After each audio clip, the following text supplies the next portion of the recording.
সম্প্রতি বিজ্ঞপ্তি প্রকাশ করা ৪৭তম বাংলাদেশ সিভিল সার্ভিস পরীক্ষার আবেদন ফি ও মৌখিক পরীক্ষার নম্বর কমিয়েছে বাংলাদেশ সরকারি কর্ম কমিশন।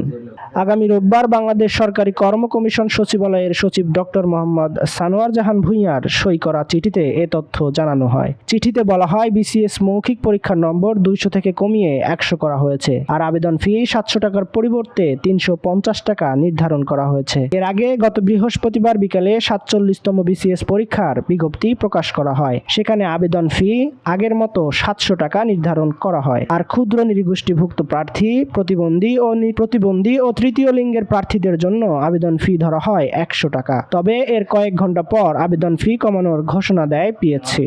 ৪৭তম বিসিএস এর মাধ্যমে ৩,৪৮৭টি ক্যাডার ও নন ক্যাডারে ২০১টি পদে নিয়োগ দেওয়া হবে। আগামী ১০ ডিসেম্বর সকাল ১০টা থেকে শুরু হবে এই আবেদন, চলবে ৩১ ডিসেম্বর রাত ১১টা ৫৯ মিনিট পর্যন্ত।